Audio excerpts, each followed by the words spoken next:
Before I start, I need to clarify something important. I'm not crazy, and I wasn't under any influence when this happened. I know how unbelievable this will sound, but every single event I'm about to recount occurred exactly as I remember it, as tangible and as real as the very ground you stand on. My friend Tony and I have developed a ritual over the years, a way to disconnect from the ceaseless noise and demands of our city lives. Every few months, without fail, we'd pack our bags, grab our gear, and head out into the great unknown, the wilderness. We weren't seeking adventure as much as we were seeking solace, a break from the endless buzz of technology and the crowded, suffocating streets of the city. Our chosen retreat was this secluded spot, miles away from the nearest town, deep within a forest of towering pines. It was our hidden sanctuary, a small, open glade where the sky stretched wide above us, unmarred by the glow of streetlights, revealing the full majesty of the stars. Here, the air was always fresh, filled with the scent of pine and earth, a natural balm for our stressed spirits.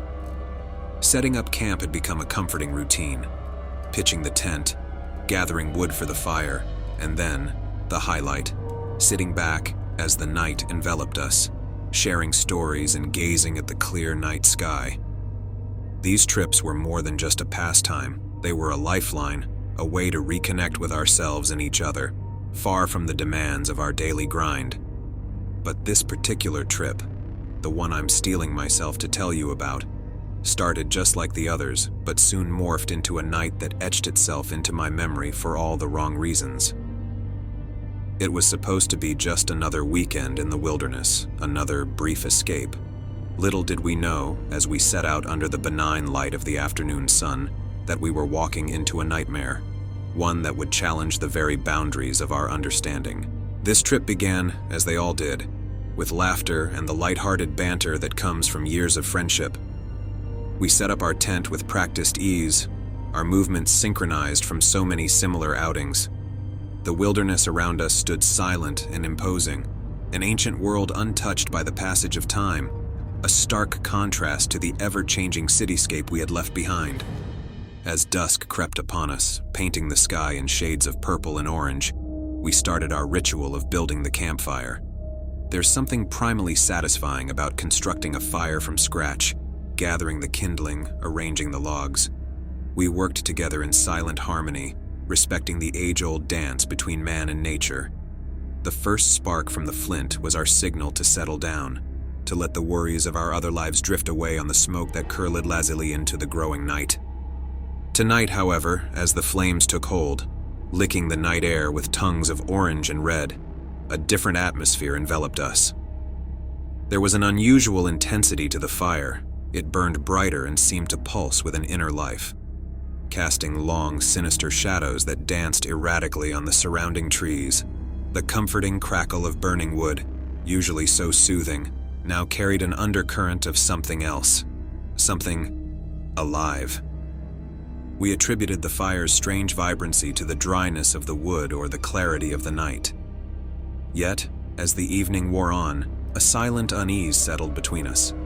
We spoke less and less, our usual topics feeling strangely hollow against the backdrop of the vibrant, almost menacing flames.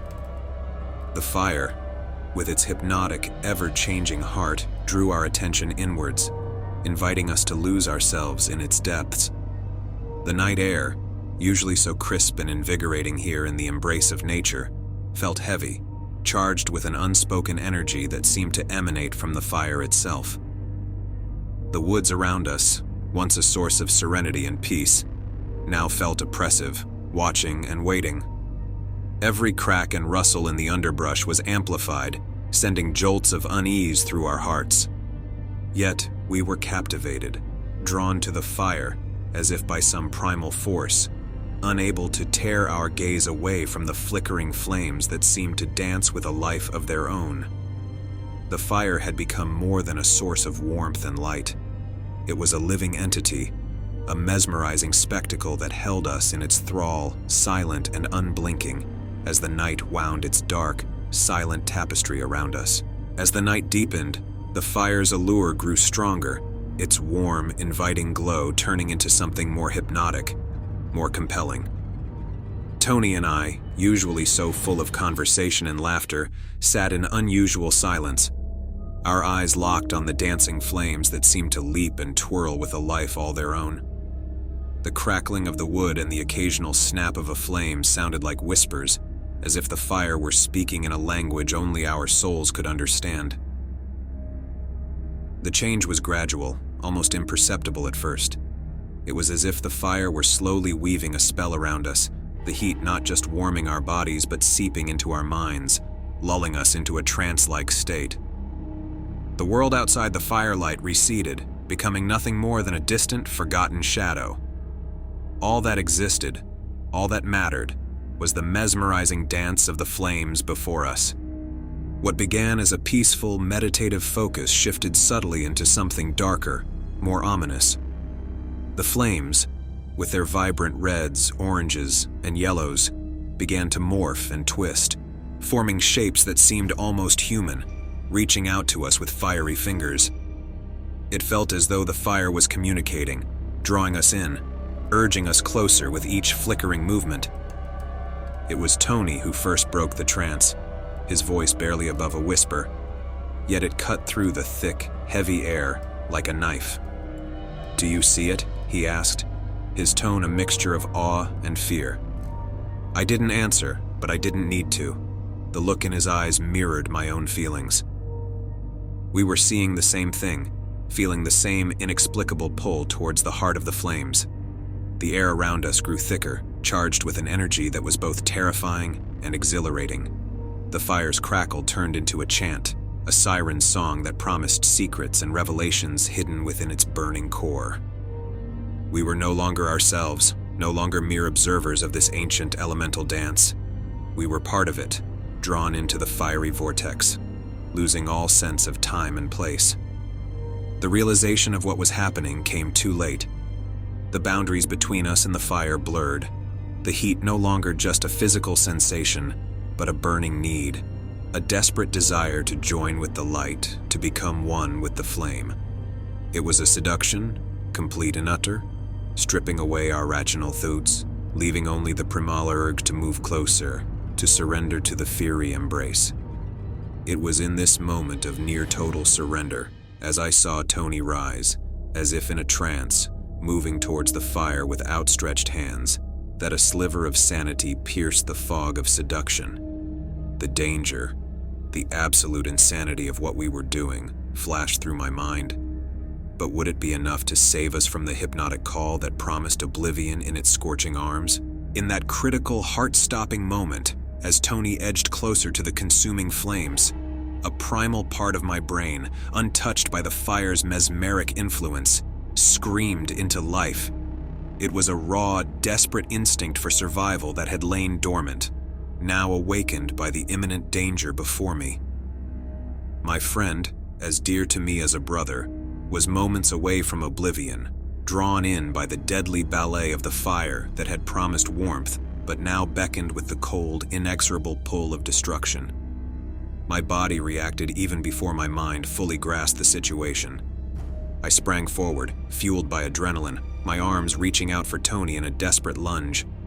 The details of those few seconds are a blur, a frenzied rush of motion and emotion, but I remember the heat, the unbearable heat that seared my flesh as I grabbed Tony, pulling him back with all the strength panic could muster. The pain was immediate and intense, a searing agony that clawed at my hand, but it served as a harsh, jolting anchor back to reality. It broke the spell, shattering the hypnotic trance that had ensnared our minds. Tony stumbled backward with me, his eyes wide with shock and confusion, as if waking from a deep, disorienting dream. For a moment, we simply stood there, panting, our chests heaving, as the fire crackled mockingly before us. The danger we had just escaped hung heavily in the air, a tangible presence that filled us with dread. The once inviting flames now seemed malevolent, a living entity that had sought to claim us as its own. With a clarity born of terror, we knew we had to leave, to escape the sinister lure of the fire and the dark, oppressive weight of the woods. Our camping gear, our belongings, all the trappings of our weekend escape meant nothing now. Our only thought was survival, to put as much distance as possible between ourselves and the malevolent blaze. We didn't speak as we turned our backs on the campfire, the embodiment of our nightmare. The woods around us, once a sanctuary of peace and natural beauty, now felt like a labyrinthine prison, dense and suffocating. Every shadow seemed to move with sinister intent, every rustle of leaves a whisper of unseen threats. Our retreat was a desperate, disoriented scramble through the underbrush, driven by the primal urge to flee, to escape the unseen horrors that lurked just beyond the reach of the fire's light. The pain from my burned hand was a constant, throbbing reminder of the night's terror, each heartbeat a pulse of fire that echoed the sinister dance we had narrowly escaped. The night, once a cloak of tranquility, now oppressed us with its vast, unknowable darkness. But we pushed forward, propelled by the urgent need to survive, to emerge from the nightmare that had claimed the serenity of our wilderness retreat. The journey back to the car, to the remnants of our normal lives, was a blur of fear and determination, a test of physical and mental endurance that would haunt us forever. The safety of the car, the closing of the doors, felt like a seal against the night, a barrier between us and the dark forces we had narrowly escaped. We sat in silence, breathing heavily, unable to comprehend the depth of the ordeal we had just survived. The drive home was a quiet, somber reflection, a journey back from the edge of an abyss we had never intended to explore. The sun's first light, a pale, hesitant glow on the horizon, found Tony and I miles away from our ill-fated campsite, still shaken, our conversations sparse and subdued. The usual relief that dawn brings felt absent that morning. Instead, there was an overwhelming sense of vulnerability, a stark realization of how easily the familiar can turn foreign, how quickly safety can spiral into peril.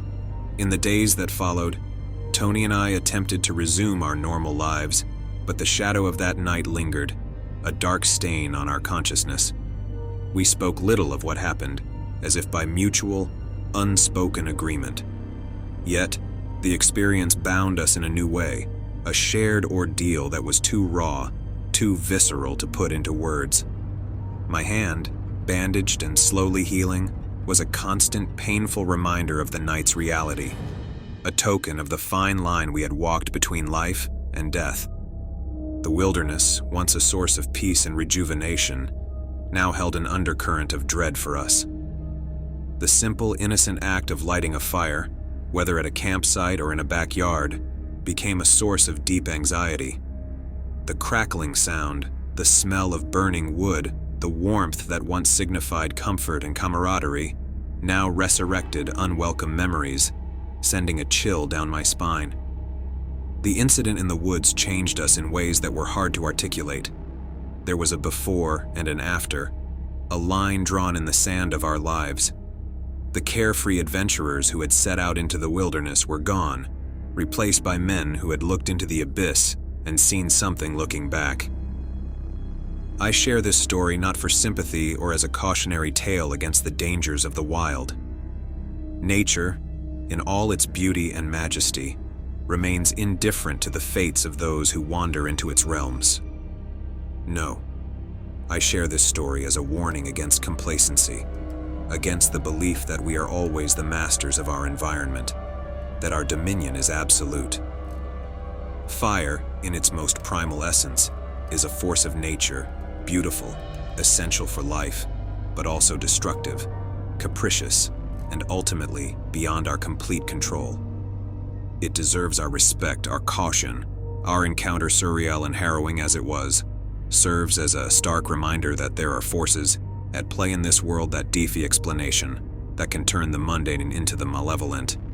So, let this be a warning to those who venture into the great outdoors, who seek solace in the solitude of nature, respect the elements, respect the unknown. And to those who gather around a campfire, be mindful of its power, its potential. It is not just a source of light and warmth, but a gateway to the profound, a bridge between the seen and the unseen. Our camping traditions, once a source of joy and escape, have come to an end.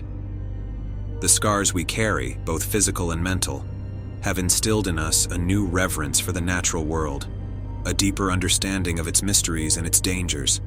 In the flicker of a flame, in the whisper of the wind through the trees, there lies a world beyond our understanding, a reminder that we are but temporary guests in this ancient, enduring wilderness.